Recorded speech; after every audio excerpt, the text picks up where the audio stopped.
Students, स्वागत है आप सभी स्टूडेंट्स का इस आइकॉनिक स्टूडेंट्स पे। प्यारे बच्चों, कैसे हैं आप लोग? आशा करता हूँ कि सभी लोग अच्छे होंगे और अपने तैयारी को बहुत अच्छे ढंग से कर रहे होंगे। बच्चों, बहुत ही कम समय बच गया है अब आपके एग्ज़ाम का, और हम लगातार कोशिश कर रहे हैं कि आप सभी विद्यार्थियों के लिए जो है, बिहार बोर्ड हो, यूपी बोर्ड हो, झारखंड बोर्ड हो, जो कि सभी का कहीं ना कहीं सिलेबस एक ही है। सभी में जो आपका बुक है, टॉपिक भी एक ही है, थोड़ा आगे पीछे है। तो हम कोशिश कर रहे हैं कि जितने भी उस सिलेबस में जितने भी टॉपिक है, हम सभी बच्चों के लिए जो है कोशिश कर रहे हैं कि अब तक जितने भी प्रश्न पूछे गए हैं, उन सभी प्रश्नों को हम आपके सामने यहाँ पे क्लास करवा रहे हैं, ताकि जब आप क्वेश्चन पेपर आपको मिले तो आपका जो प्रश्न हो, उस सभी प्रश्नों से आप भली भांति परिचित हों। और सबसे ज़्यादा यहाँ पे मेरा फोकस होगा बच्चों, बिहार बोर्ड के क्लास 12th के बच्चों का, क्योंकि फरवरी में उनका शुरुआत में ही पेपर है। ठीक है, तो मेरा सबसे पहला उन्हीं के जो है फोकस होगा। ध्यान से सुनिएगा, जो भी साथी, जो भी प्यारे बच्चों जो है बिहार बोर्ड 12th देने वाले हैं इस बार, तो उन सभी के लिए बहुत इंपॉर्टेंट है जो कि यह सेशन। चलिएगा, ध्यान से सुनेंगे क्या है प्रश्न। हो सके तो इस प्रश्न का उत्तर आप लोग कमेंट के माध्यम से भी दीजिएगा, ताकि हमें पता चले कि आपका तैयारी कैसा चल रहा है। यह जितने भी प्रश्न आपको बताए जाएंगे, ये सारा बिहार बोर्ड में, आपका यूपी बोर्ड में, और कुछ प्रश्न ऐसे हैं जो कि सीबीएसई में भी पूछे गए हैं। ठीक है, लेकिन वहाँ पे इंग्लिश में थे, हम यहाँ पे हिंदी कर लाए हैं। अब प्यारे बच्चों, अगर मेरे बारे में जानना चाहते हैं तो यहाँ पे आप मेरे बारे में भी कुछ जानकारी जो है प्राप्त कर सकते हैं। अब बिना देर करते हुए हम अपने सेशन की ओर चलते हैं। जिसे भी इसका पीडीएफ चाहिए, हमारे टेलीग्राम पे या फिर आप व्हाट्सएप ग्रुप पे जुड़ जाइएगा, वहाँ पर आपको मिल जाएगा। चलिए फिर आगे बढ़ते हैं। चलिए ध्यान दीजिएगा बच्चों, बहुत ही इंपॉर्टेंट क्वेश्चन है ये, बहुत बार पूछा गया क्वेश्चन है, और हम लगातार जो है आपको प्रीवियस ईयर में जितने भी बिहार बोर्ड के क्वेश्चन पूछे हैं, अपना आधार क्या है, तो 10 से 15 वर्षों का बीच का जो है क्वेश्चन हम करवा रहे हैं। ठीक है ना, बहुत इंपॉर्टेंट है अभी का समय। आप अगर क्वेश्चन बैंक कर लेते हैं पूरा, तो यकीन मानिए अभी भी बहुत समय है, और आप 100% एक बेहतर मार्क्स, एक बेहतर परसेंटेज लेकर बिहार बोर्ड से या फिर किसी बोर्ड से हैं, 12th में आप अपने स्कोर बोर्ड को बेहतर कर सकते हैं। अब चलिए स्टार्ट करते हैं। क्वेश्चन का आंसर किसी भी प्यारे विद्यार्थी को अगर आए तो हमें कमेंट में भी बताइएगा कि आपको कितना आंसर सही हुआ है। और सेशन अच्छा लगे तो प्लीज लाइक और शेयर कीजिएगा। क्लास को पूरा ध्यान से सुनिएगा। पहला प्रश्न है, क्षेत्रवाद का एक क्या होता है, तो कुपरिणाम है। क्या है? अपने क्षेत्र से लगाव, अलगाववाद, राष्ट्रीय एकता या फिर राष्ट्रीय हित। यह प्रश्न बच्चों आपसे जो है बिहार बोर्ड 2017 में भी पूछा है, 2019 में भी पूछा है, और आपसे कब पूछा है, तो 2013 में पूछा है। अब आप सोच रहे होंगे कि सर इतना जो है बढ़ाकर बोल रहे हैं। नहीं, ऐसा नहीं है। क्वेश्चन बैंक अगर 12th का है आपके पास पॉलिटिकल साइंस का, तो प्लीज़ आप लोग एक बार उसको पलट कर देख लीजिए। नहीं तो हम टेलीग्राम या फिर व्हाट्सएप ग्रुप जो है वहाँ पर स्क्रीनशॉट शेयर कर देंगे, आप देख सकते हैं।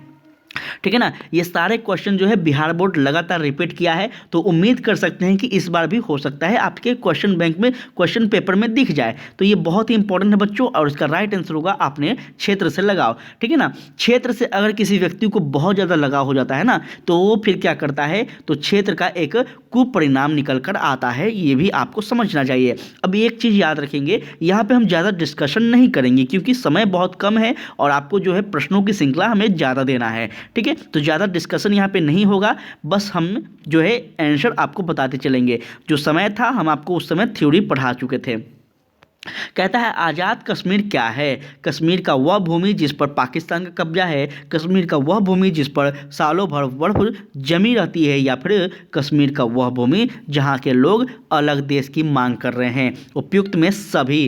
तो क्या होगा बच्चों, इसका राइट आंसर होगा आपका ऑप्शन नंबर ए, कश्मीर का वह भूमि जिस पर हम पाकिस्तान का कब्जा है, इसको हम आज़ाद कश्मीर कहते हैं, या फिर हम पीओके कहते हैं। पीओके कहते हैं पाक ऑक्युपाइड कश्मीर। ठीक है, तो ये आपको याद रखना है, बहुत ही इंपॉर्टेंट था। चलिए नेक्स्ट क्वेश्चन की बात करें। कहता है, 7 बहनों का राज्य का अर्थ क्या है? एकदम मोस्ट इंपॉर्टेंट क्वेश्चन है ये, वेरी वेरी इंपॉर्टेंट क्वेश्चन है। जहाँ पे हम ज़्यादा मोस्ट कर दें ये तो समझिएगा कि 100% पूछा ही है और पूछेगा ही, ठीक है ना। बहुत वर्षों का एक प्रकार से मेरा ये रणनीति रहा है, अनुभव रहा है। हम अपने कई बच्चों को जो है इसी तरीक़ा से बहुत आगे पहुँचा दिए हैं।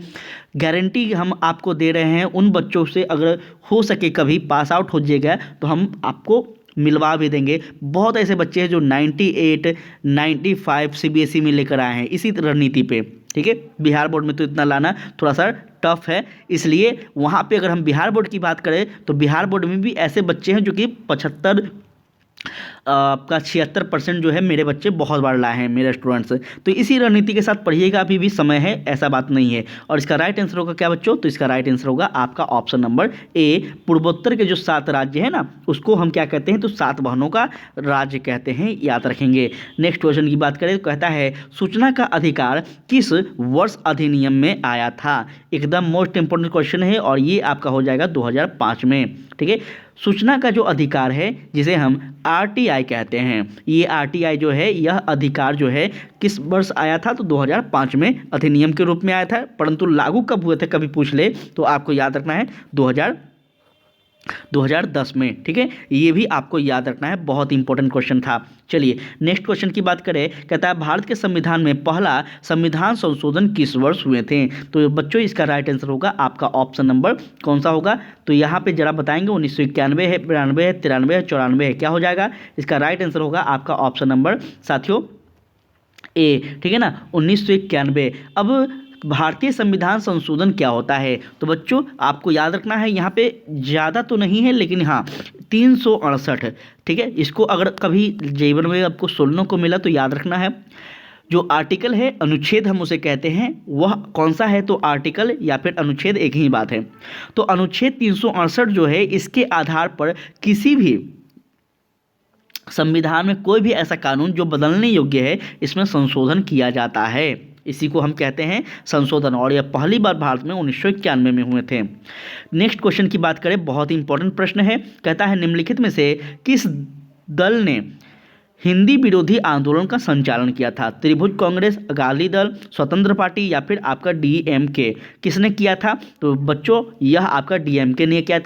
और हम जब आपको सिविक्स पढ़ा रहे थे तो वहाँ पे हम आपको बताए थे भी, क्लास 10th में भी, और जब 12th हम पढ़ रहे थे तो वहाँ पे भी हम आपको कुछ बताए थे, ठीक है। तो ये जरूर आप लोग याद रखेंगे। चलिए आगे बढ़े। बोडो सुरक्षा बल किस राज्य का उग्रवादी संगठन है? असम, नागालैंड, मेघालय या फिर आपका पश्चिम बंगाल? तो बच्चों यह असम का है, ठीक है ना। बहुत इंपॉर्टेंट है ये वाला प्रश्न जो है आपका कहाँ पूछा था? तो ये क्वेश्चन जो है आपका सीबीएसई में पूछा है, तीन तीन बार जो है सीबीएसई पूछा है, ठीक है ना। बहुत इंपॉर्टेंट क्वेश्चन है। चलिए नेक्स्ट क्वेश्चन की बात करें, सौराष्ट्र किस राज्य का अंग है? मोस्ट इंपॉर्टेंट क्वेश्चन है और ये बहुत बार पूछा गया है, सौराष्ट्र कौन सा है? जरा बताएंगे कोई ऐसे विद्यार्थी जो इसमें कमेंट कर सकते हैं? तो गुजरात में पड़ता है सौराष्ट्र, याद रखेंगे, ठीक है। सौराष्ट्र जो है गुजरात में पड़ते हैं। द्रविड़ आंदोलन किस प्रकार का आंदोलन था? राष्ट्रीय आंदोलन, क्षेत्रीय आंदोलन, जातिगत आंदोलन या फिर आपका किसान आंदोलन? तो बच्चों क्षेत्रीय आंदोलन था। हम क्या पढ़ रहे हैं? क्षेत्रवाद वाला चैप्टर पढ़ रहे हैं। तो यहाँ पे द्रविड़ जो आंदोलन था ना ये क्षेत्रवाद थे, याद रखना है आपको। अब क्षेत्रवाद क्या होता है ये हम बहुत विस्तार से आपको पढ़ाए हुए हैं, अगर आप प्लेलिस्ट चेक कर सकते हैं तो बाद में कर लीजिएगा। द्रविड़ आंदोलन निम्नलिखित में से किसके नेतृत्व में शुरू किया गया था? रामास्वामी नायकर पेरियार या फिर सी अंददादुर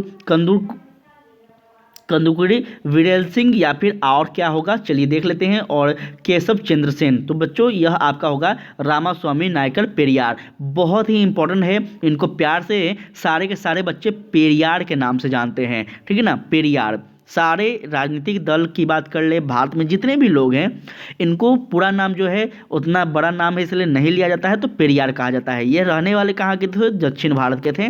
खास करके अगर हम बात कर ले तो यह केरल राज्य के थे, याद रखना है। चलिए अनुच्छेद 370 क्या है? तो बच्चों अनुच्छेद 370 जो है वह भारत पाकिस्तान के बीच संबंध निर्धारित करता है, जम्मू कश्मीर को विशेष राज्य का दर्जा प्रदान कराता है, राज्य को विशेष स्वायत्तता प्रदान कराता है। तो सभी के सभी हो जाएंगे जो अब अनुच्छेद 370 जो है यह उसको हटा दिया गया है। ये आपको पता होना चाहिए कि यह अब लागू नहीं है जम्मू कश्मीर में। चलिए, वर्ष 1947 में भारत के स्वाधीनता के समय जम्मू कश्मीर के शासक कौन थे? एकदम मोस्ट इंपॉर्टेंट क्वेश्चन है और यह होगा आपका कौन हो जाएंगे? राजा चरण सिंह, राजा हरि सिंह, राजा गुलाब सिंह या फिर आपका राजा मान सिंह। तो ये होगा आपका हरि सिंह। बहुत इंपॉर्टेंट क्वेश्चन है।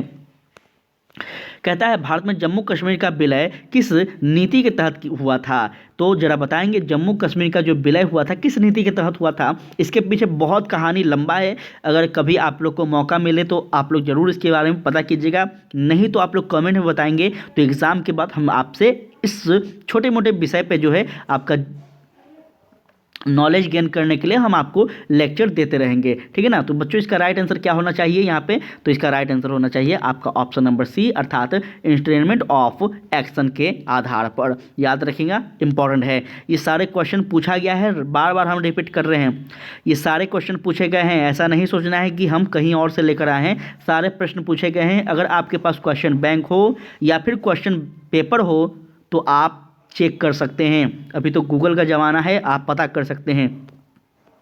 जम्मू कश्मीर को भारत में विलय के उपरांत भारतीय संविधान के किस अनुसूची में सम्मिलित किया गया था?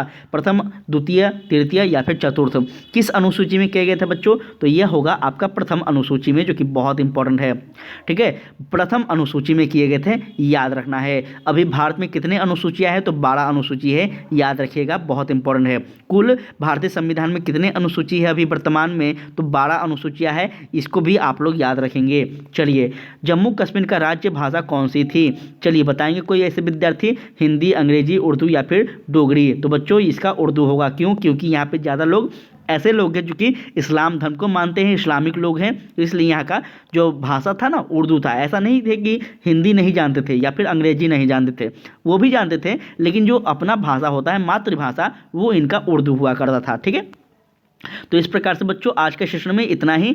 नेक्स्ट हम लेक्चर में जो है और प्रश्नों को लेकर आएंगे, जो कि हम अभी PDF बनाए हुए हैं, शाम तक या फिर कल तक हम वो भी अपलोड कर देंगे, जो कि आपका नेक्स्ट चैप्टर होगा, ठीक है ना। हम PDF बनाए हुए हैं, चैप्टर का नाम हम उस ऊपर में इसलिए लिख देते हैं ताकि आप सभी विद्यार्थियों को पता चले कि अब तक जो है किस चैप्टर से कितने क्वेश्चन बोर्ड एग्जाम में पूछे गए हैं। इसलिए हम लगातार जो है आपको ऊपर में चैप्टर का नाम लिख देते हैं, और यकीन मानिए चैप्टर का नाम लिखने में ही मेरा हालत ख़राब हो जाता है, मेरा टाइम लग जाता है, क्योंकि हम सारे क्वेश्चन को एक जगह करते हैं, फिर उस क्वेश्चन को जो है चैप्टर वाइज ढूंढते हैं, पता करते हैं किस किस चैप्टर से था, फिर उसको एक जगह कलेक्ट कर उसमें आपको प्रोवाइड करवाते हैं। तो इस प्रकार से याद रखेंगे, और इसका PDF आपको व्हाट्सअप या फिर टेलीग्राम पे मिल जाएगा, तो आप लोग ज्वाइन कर लीजिए, डिस्क्रिप्शन में लिंक दिया गया है। कैसा लगा सेशन ज़रूर बताएगा, अगर अच्छा लगा हो तो प्लीज़ लाइक और शेयर कीजिएगा। साथियों आप लोग फीडबैक जरूर दीजिएगा। जय हिंद, जय भारत।